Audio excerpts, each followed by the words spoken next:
மறுசீரமைப்பு பற்றி ஆசா கேட்டிருக்காங்க. தொகுதி மக்கள் தொகை அடிப்படையிலையா இந்த விகிதாச்சார அடிப்படையில் இந்த குழப்பமான விஷயத்தை அண்ணாமலை ஒரு நிமிஷம், இந்த பிரச்சனை கிளப்புனது யாருங்கண்ணா? தொகுதி மறுசீரமைப்பு அப்படின்னு ஃபர்ஸ்ட் இந்த பொருளையை கிளப்புனது யாரு? மாண்புமிகு முதலமைச்சர் ஐயா ஸ்டாலின் அவர்கள் கடிதம் போடுறாரு. எனக்கு டெல்லியிலிருந்து சொன்னாங்க, எனக்கு தகவல் வந்துச்சு, எனக்கு ஒரு இன்ஃபர்மேஷன் இருக்கு, 848 சொன்னாங்கன்னு பிரச்சனை ஆரம்பிச்சது அவர். அந்த பிரச்சனைக்கு முற்றுப்புள்ளி நாங்க வச்சிருக்கோம். என்ன வச்சிருக்கோங்கன்னா, அதாவது ப்ரோரேட்டா விகிதாச்சார அடிப்படை அப்படின்னு நம்ம சொல்லியிருக்கோம். அப்படின்னா என்ன அர்த்தம்? இன்னைக்கு இந்தியாவில் 543 மக்களவை தொகுதிகள் இருக்கு, 543 பாராளுமன்ற உறுப்பினர்கள் இருக்கிறாங்க. தமிழகம் 39 பேர் நாம இருக்கோம். அப்படின்னா 543 நம்ம எவ்வளவு ஒரு ரேஷியோ போட்டுக்கிட்டீங்களா? 7.1516% இருக்கும். 7.2% குறைவு. நாளைக்கு அது 600 சீட்டோ 700 சீட்டோ 800 சீட்டோ 900 சீட்டோ அது வரும் பொழுது விகிதாச்சாரம்னா என்ன?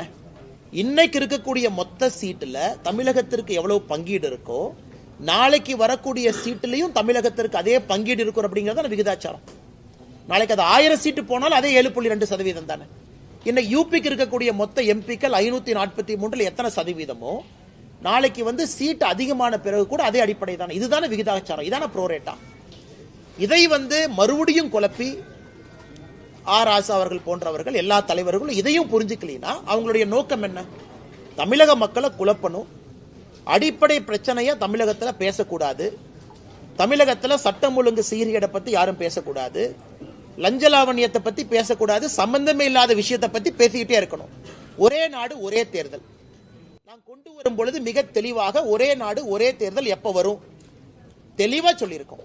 இந்த டேர்ம் முடிஞ்சு 2029 வர இருக்கக்கூடிய பாராளுமன்றத்தினுடைய டேர்ம் அது 2034 முடியும். அது முடியும் பொழுது ஒரே நாடு ஒரே தேர்தல். இவங்க ஒரு வருஷமா ஐயோ ஒரே நாடு ஒரே தேர்தல் வருதாமா, எங்க திமுக ஆட்சி கலைஞ்சிருமா, எங்க திமுக ஆட்சி 4 வருஷத்துல இல்லாம போயிருமான்னு இப்படிதான் கதை கட்டிட்டு இருந்தாங்க. பாராளுமன்றத்தில் ஒரே நாடு ஒரே தேர்தல் என்று சொல்லும் பொழுது தெல்ல தெளிவாக எப்படி வரும் அப்படின்னு ஒரு கமிட்டி போட்டு முன்னாள் ஜனாதிபதி அவர்கள் அதற்கு தலைமை ஏற்று ரிப்போர்ட்டை கொடுத்திருக்கோம். அதே மாதிரி நாம தொகுதி மறுசீரமைப்பு என்று சொல்லும் பொழுது சென்சஸ் எப்ப வரும், டேட்டா எப்ப வரும், ஏன்னா ப்ரொபோஷனல் ரெப்ரசன்டேஷன் எப்படி வரும், ஏன்னா உங்களுக்கு சென்சஸ் டேட்டா கூட தேவை இருக்காது. ப்ரொபோஷனல் ரெப்ரசன்டேஷன் அப்படின்னா தான் உங்களுக்கு சென்சஸ் டேட்டா வேணும், மக்கள் தொகை வேணும். இன்னைக்கு நம்ம ப்ரோரேட்டான்னு சொல்றோம். இருக்கக்கூடிய சீட்டு அதே ப்ரோரேட்டா அதே விகிதாச்சார அடிப்படையில் மேல உயரப்போகுது. இது எல்லாம் நம்ம சொன்ன பிறகு மறுபடியும் அனைத்து கட்சி கூட்டம் எதற்காக?